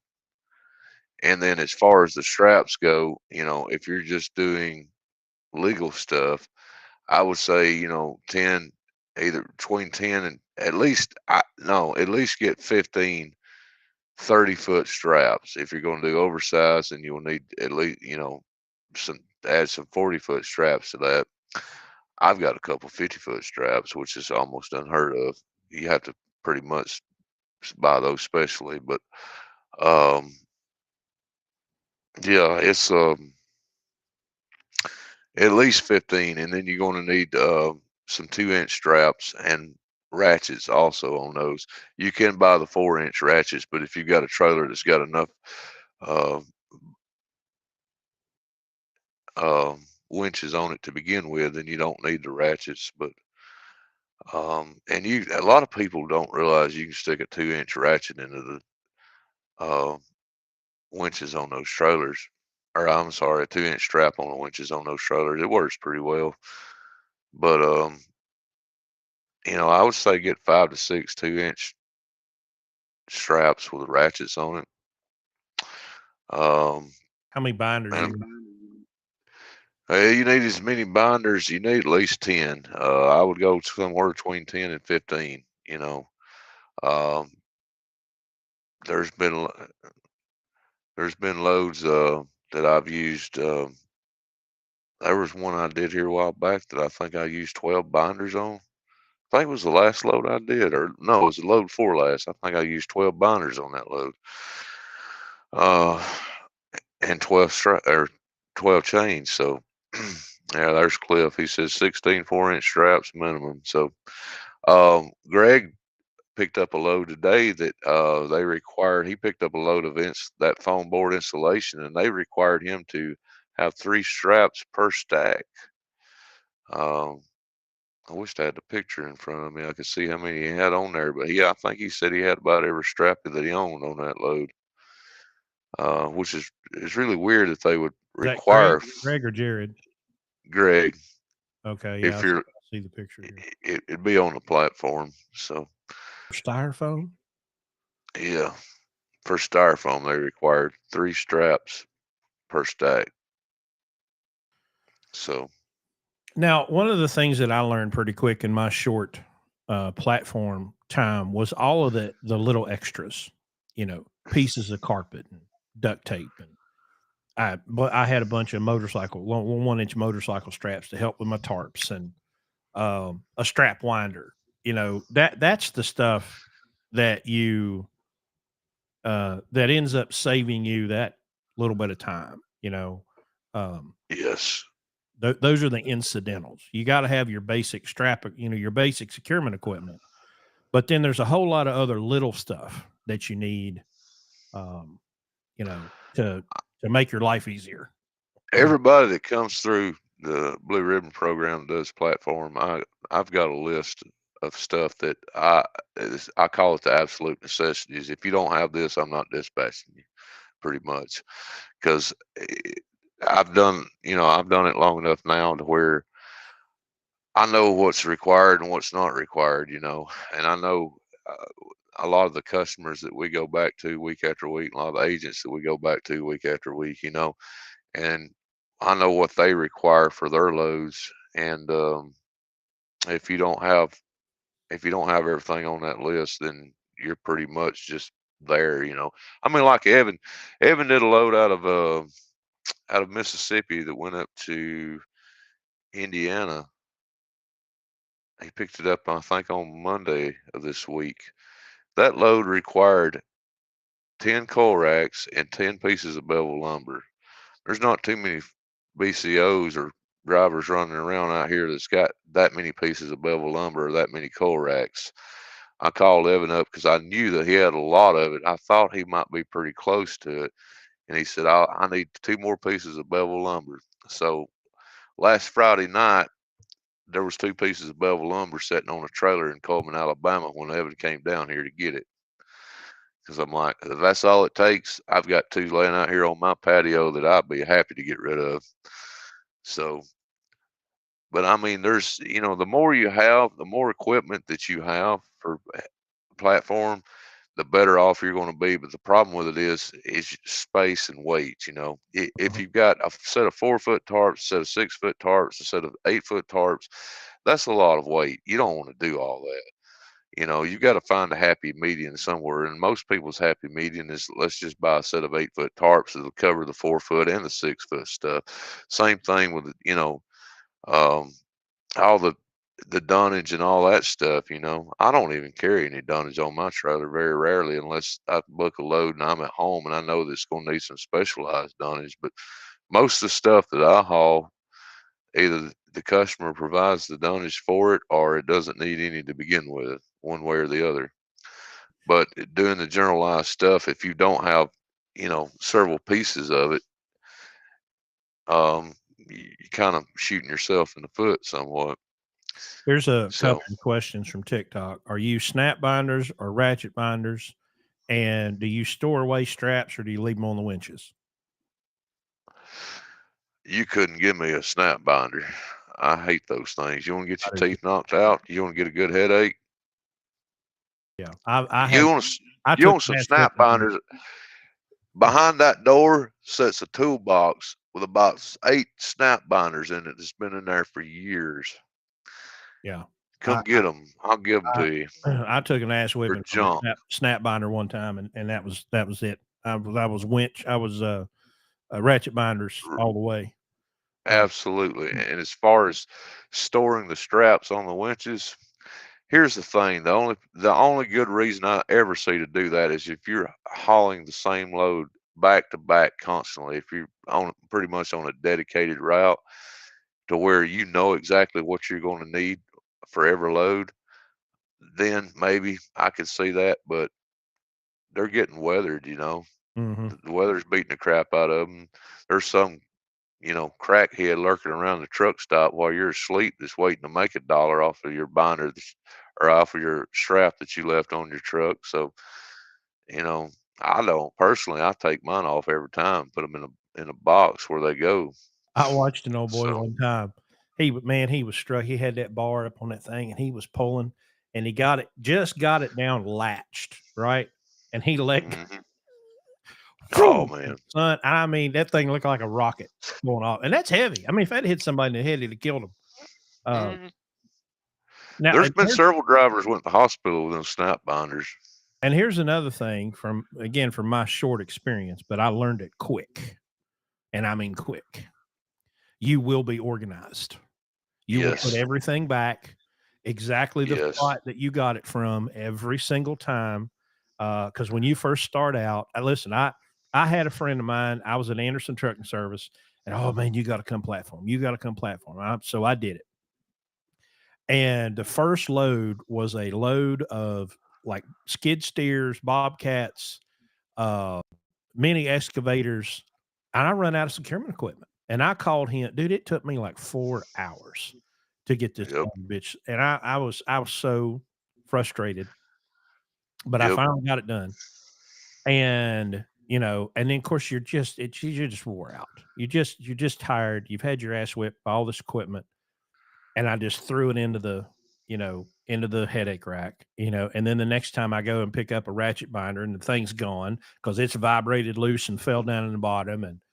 And so at that pilot in Sturbridge, Massachusetts, I sat there on a restart and I took every piece of equipment out, laid it out on the trailer, and I'm like, this has got to be organized. Like I cannot Yes. continue on like this. So if you're not an organized person, by God, you will be if you Yeah. start on a platform. Exactly. Yeah. I've seen. You remember that picture of that Mercer truck that I posted a couple of weeks ago that had the tarps that weren't rolled up and there were like straps Oh, that weren't yeah. rolled up all on the. How do you live like? How do you? Can you imagine what this guy's house looks like? Mhm. I'd You hate to know. be inside sleeper. Yeah. And if he's, I mean, if he's that unorganized with just securement equipment for a platform trailer, what about his finances? Imagine what that's like. How long has it been since he paid taxes? Yeah. Oh, yeah. The thing that I love the most, just as a driver, was number one, the customers are generally glad to see you when you get there. Especially if they got a Yes. train waiting, right? Um, they're they're happy to see you, whereas in a van they couldn't give a shit, right? We'll get to you when we get Agreed. to you. The camaraderie among drivers that would help each other tarp and secure. And I had some guys 100% saved my life in Laredo. I was brand new, hadn't been doing it very long, and got down in Laredo. And of course, it gets kind of hot down there. And Right. I was up on top of the load, and it was a load that had been brought from Mexico. So it was in a drop yard, and so I had to secure it and all that stuff. And I'm standing up on top of the load, and this guy walked by, and he goes, "Hey, buddy, come on down here for a minute." I'm like, "All right." And so I climbed down the ladder, and he goes, "Listen, I want you to go in that building right there, and I want you to take you a cold shower." And apparently, my whole head was like beet red, and I'm up there on top of that load doing one of these, just kind of swaying back and forth. And and he was like, "You're about to have a heat stroke, okay? Yep. So I need you to go take a shower. You can come back out and finish it." Dude, by the time I got back out there, they had the whole damn thing secured, tarped. The whole deal was done. A Right. van driver, they'll just shoot you in the face. They don't care. You can be laying in the middle of the parking lot bleeding, and a van driver will just run over you. And So finish you off, put you out of your misery. Yeah. yeah, yeah. Yep. Flatbed John, he's a Mercer guy. He's like, y'all making us look bad. I promise there's a Landstar guy or two that we could probably Oh yeah. hang on. Yeah. I'm sure there is. So, Uh, but How, hey. William Haynes is in the house. He said, "How Oh did you yeah. save your money?" Very carefully. I think one of the best pieces of advice that I got from my mother many, many years ago. She told me, she said, it's not about how much money you earn, it's about what you do with it after you get it. Hmm. And she was, she was definitely right in that, in saying that. I mean, you can be frugal with your money, or you can be the guy that goes out and spends every dollar that he's got at the bar or the restaurant whatever it may be on, buying things that you don't need. But if you're in business, if you're in this trucking industry and you're not doing it right, and you're using, your business money for personal reasons or whatever it may be, it don't take you long to where you get in a situation to where it's going to hurt, and you're going to be married to that equipment. So Yeah. the you know the thing about it is, you can do it two different ways, and there's a right way and a wrong way to do it. And if you do it the wrong way, it's going to hurt, and it's going to hurt bad, because it's eventually going to catch up with you. You're not going to get away with it forever. I had a guy that used to drive for me that, week after week he was broke, and he didn't work as much as he could have, and that was one of his problems. But he the other problem that he had was every penny of money that he made was already spent before it ever hit the bank account. Hmm. And he was a failed BCO. I mean, he did the same, and he admitted to me that he did the same thing then as he was doing when he was driving for me. You're talking about me. And no, actually, I'm not. It does sound like This your story's story, but eerily familiar, you know. yeah, but it's you've got to learn how to save. If you don't, you're going to you're going to live a miserable life, because that not saving money and just blowing it is a lot more expensive. Because when you start having to buy everything on credit and paying all that interest, and if people actually knew, this is one thing that, here's you an exercise. Go back and add up everything that you make payments on, and then look at the interest on all of it, and tell me how much money you're throwing away in interest. Oh yeah, yeah. That'll make you sick.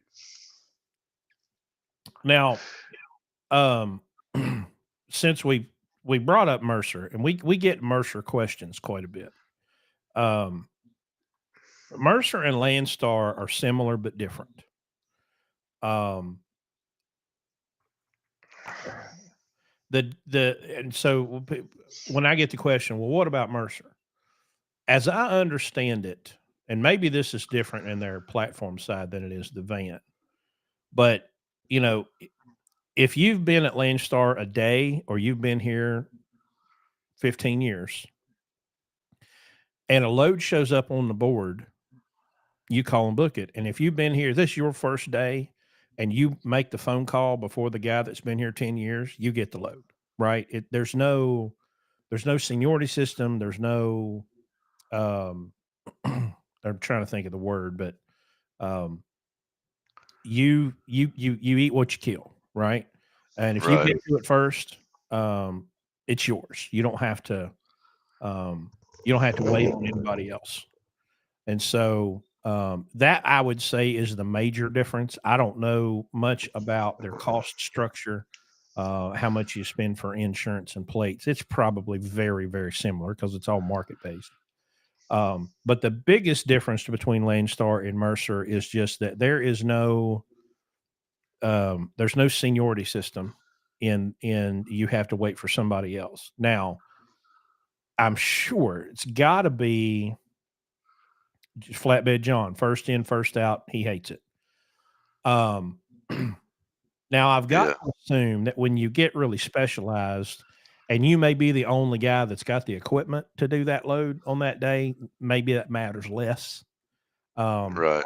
but what I've learned from Phil and these other guys is, like he said a while ago, sometimes I'm just sitting waiting on the phone to ring, because they know what equipment he has, they know what he's capable of, they know what his value is. He don't have to chase it, where they're going to chase him, you know. So I would say, that you anything to add to that? Well, I'm like you. I don't know that much about Mercer myself, but the only exception to that here, that first in, first out, at Landstar would be the AA&E folks. Right. Mhm. Number one, if you've ever seen, nobody listening to this podcast has ever seen a Landstar A&E load posted on a board, because they're Right. not. Right. They've got a whole different system than what we have. We all, even the heavy haul guys, some of that's posted on a load board, some of it's not. Most of the loads that I do are not posted on a load board.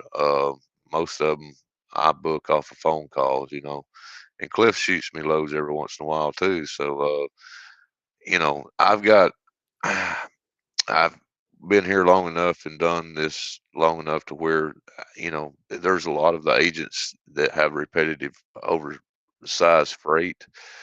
They know the equipment, like Chris said, they know the equipment that I have. And, it's not just me. There's other guys too out here running Landstar that's the same way. If they know your equipment and they know your rating and what you're capable of doing, then, they're going to be, you're going to be their go-to. Um, as far as that,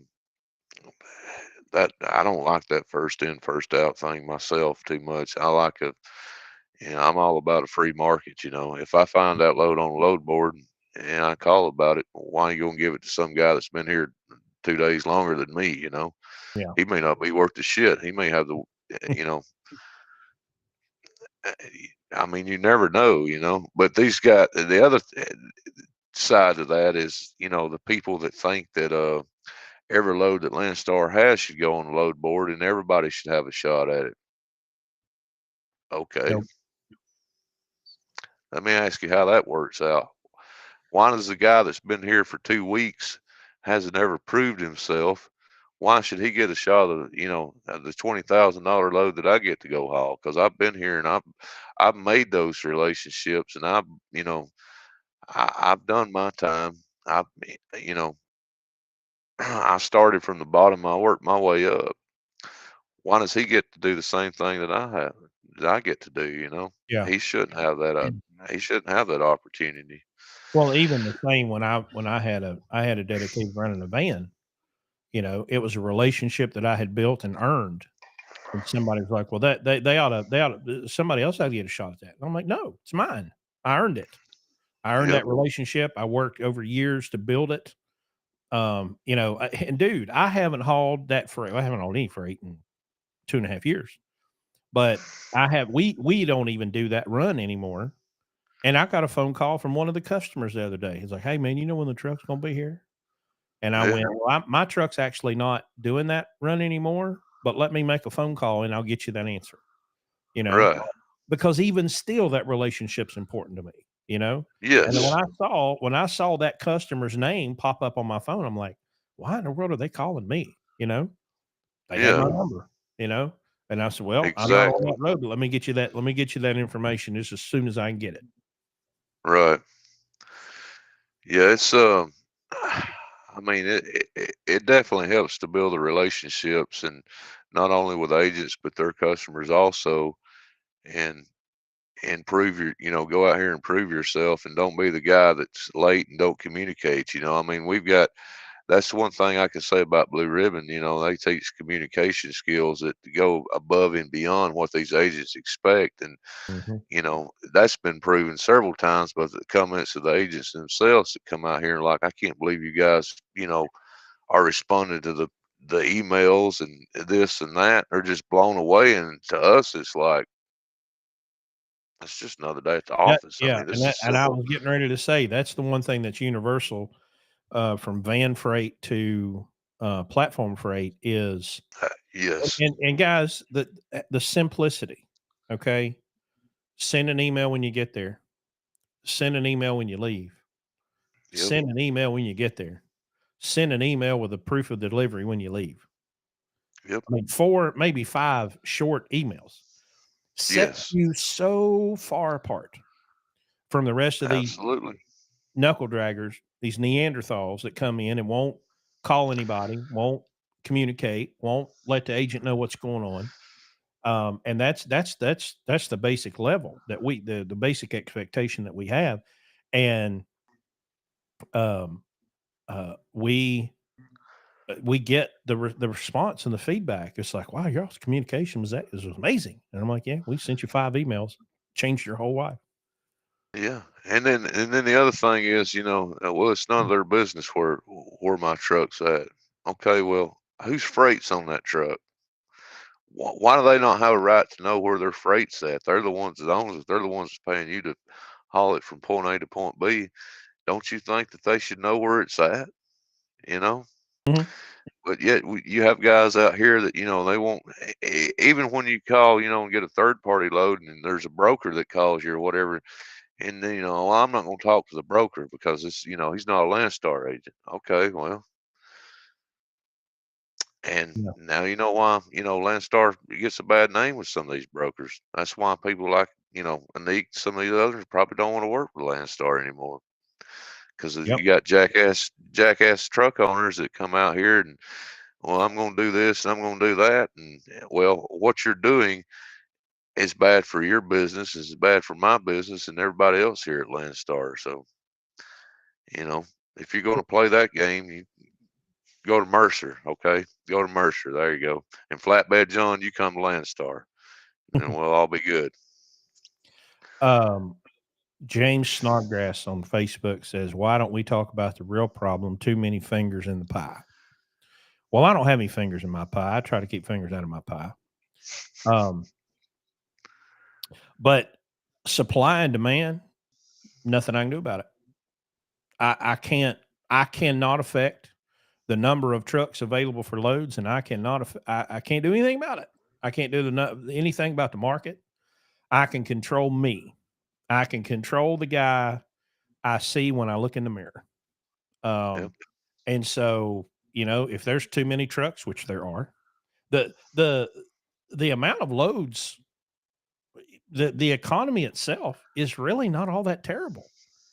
There's just too many trucks. We need a bunch of these trucks that came in 2020 and 21 and 22. We need them to go away, and they're going away. Yes. We're told at a rate of about 400 or 500 a day. They're leaving. That's not Um, fast enough. it's not fast enough. Now, I think this is my wet finger in the air prediction. But I think with the way things have so inflated, I mean, my God, dude, I went to McDonald's the other day and got a breakfast biscuit and a hash brown and a drink. It was $10 fucking. Um, I think that there's going to be an accelerated crash of the capacity. And because I was talking to an agent called me the other day, Landstar agent, and he's bidding lanes. He's like, "Well, I'm gonna bid these lanes from here to there," and I'm like, "Okay." He's like, "What do you think?" And I said, "Well, we have a daily rate that we try to hit, 1450 a day with a van. That's what we're after. And so I don't really care about the rate per mile. I need $1,450 a day. Pick up today, deliver tomorrow." And he said that he was going to bid Western North Carolina to Texas at 245 a mile, and he was already seeing bids come in at $1.80 and $1.90. Now he said that in certain situations that maybe he could go ahead and um and take that rate and try to get it covered. But you got to watch the contract, because if you take it, you own it. And then if the market shoots up and now it's suddenly 275 to cover that rate, you got to pull out of your pocket to cover that. Right. So it's put a lot of the direct shipper agents in a bind right now, because people are coming in underbidding them. But I said, man, I'm telling you, everybody thinks 2024 is going to be flat. I don't think it's going to be. I think there's a hockey stick coming, because I think that the downward spiral of all these carriers that are hanging by a thread, one spike in fuel and they're done. It's over. Right. Which would cause a capacity crash. And the minute we get a capacity crash, the rates are going back up, right? And it's just, how do we measure how much is it going to crash? If it dips down below too far, it's going to have a wild sweep on the rates. And then those contracts are not going to be worth the paper they're wrote on. You would think by now the customers would learn their lesson, but they never do, because they're idiots in cubicles. And they're just trying to get 5%, 10%, whatever they can off of it. But their day's coming, and when that happens, That's the thing. We're still going to be in business because we can go to $1.75 and still make money. Not a lot of Right. money, but we can still make money at $1.75. We enjoy. Listen, 2021, 2022. This shit was fun. All right, banging out $10,000, $12,000 weeks in vans hauling general freight. That was fun. Oh, that I was I yes. enjoyed the hell out of it. Right. That's what I told Jared. I said, man, 2 years ago, for platform. I said 2 years ago, this was a $10,000. It wasn't that great of a damn week, I mean, there was a couple weeks I think we got to 14, 15,000 back then. Oh, dude, we'd have $8,000 weeks and feel like we'd failed. Yeah, yeah, Oh man, we only exactly. made 8,000 this week hauling general freight in a damn dry van. You know, Yeah, and now we're happy with 75. It's like, wow, okay, 75, 7,700. I'll take that. You know, yeah, um, but even at that, okay, even at 7,000, 75, 7,700, these trucks are still netting $150,000 a year, including paying yeah, the driver.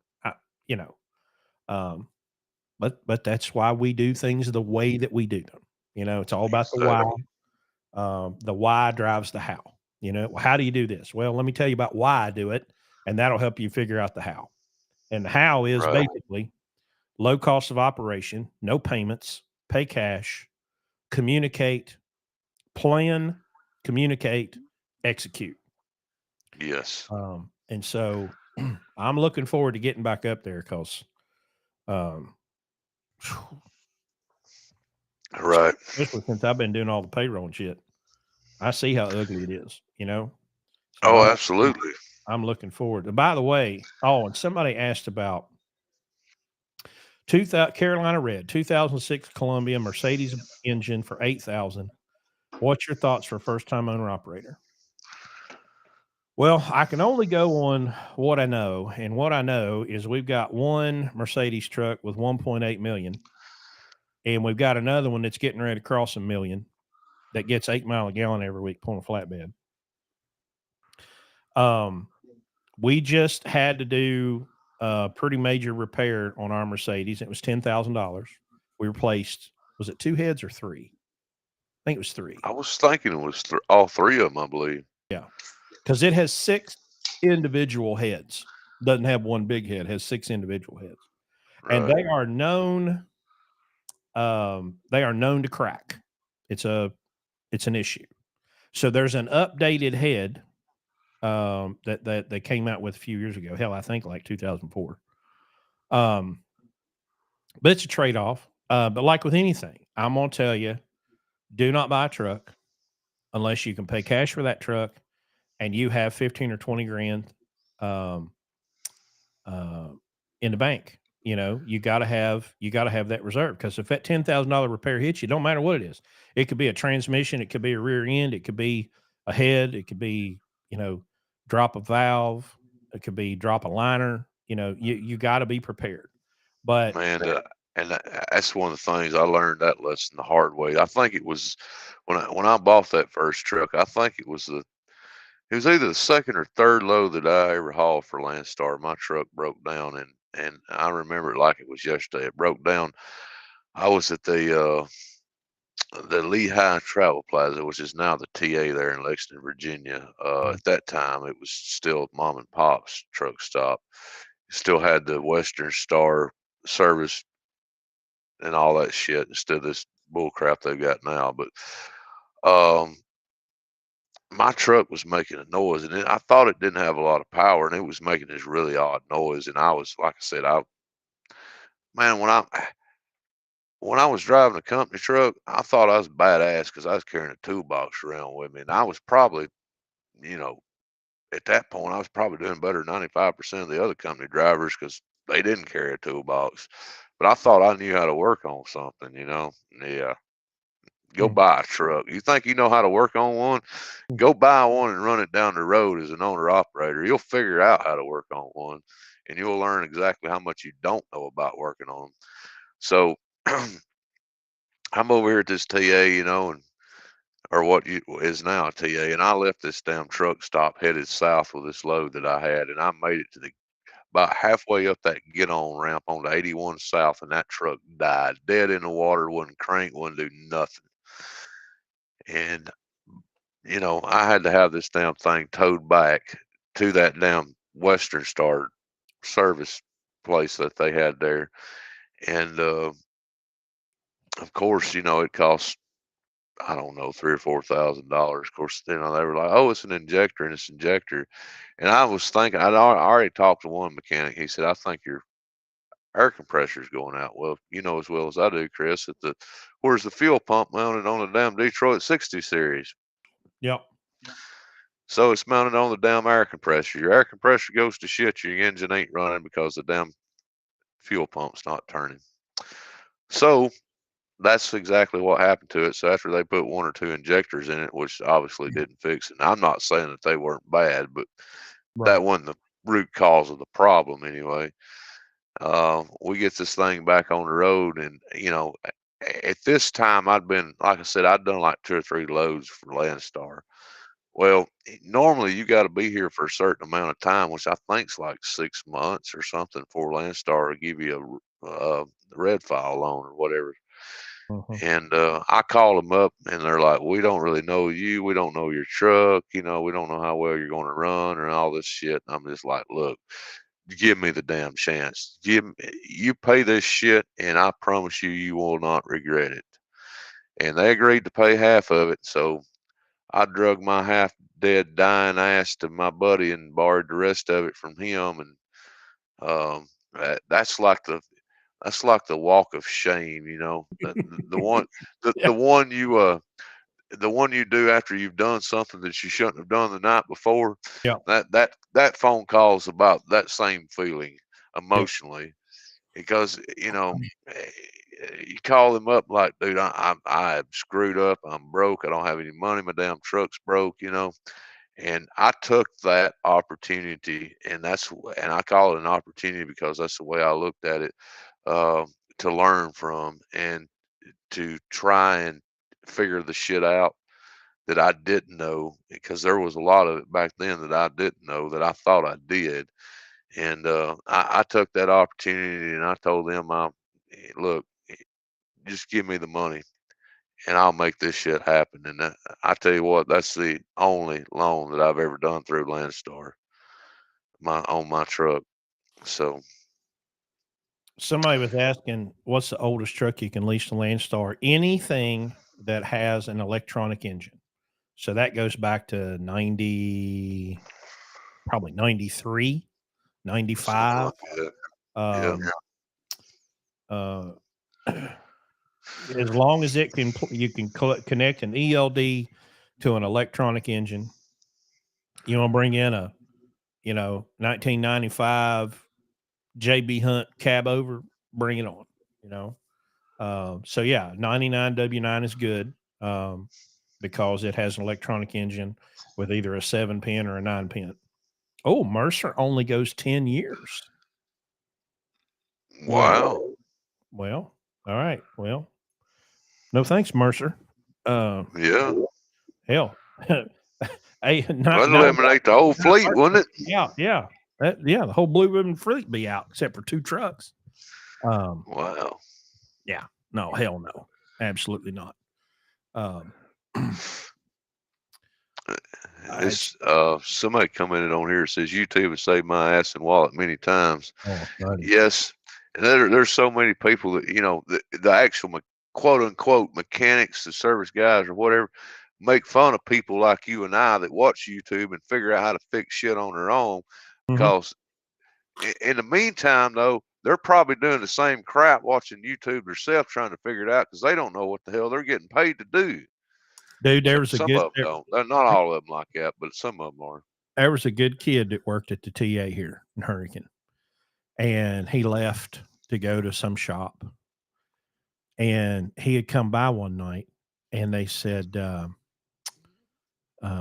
somebody was asking him about it, and they said, "Well, do y'all have all the diagnostic tools?" And he said, "No." And they said, "Well, how do you work on these trucks?" He said, "YouTube." Yeah. Yeah. Listen, Exactly. The I mean, dude, my 9-year-old, you know, um, uh, well, my 14-year-old sleeps with a box fan, and one of the blades flew off of it one night. And I go in the living room, That's and great. this box fan, my 9-year-old has got this box fan in 6 million pieces. I said, "What are you doing, buddy?" He said, "I'm gonna fix Levi's fan." I said, "Okay." So I just left him alone, let him do what he's gonna do. Now I walked back in there. He had scotch tape and like some kind of putty stuff. He had come up with some kind of epoxy, and he had epoxied that. He taped that blade back on that plastic blade back on that fan. And I said, "Well, how's it going?" And he said, "Well, I got it back on there." I said, "You reckon it's going to stay on there?" And he goes, "I don't know, but I'm going to turn it on. We're going to find out." It did not stay did on there, not. you know. Mm, But hey, I mean, 9 years old, the initiative that he takes, and he was up at this was probably 2 years ago.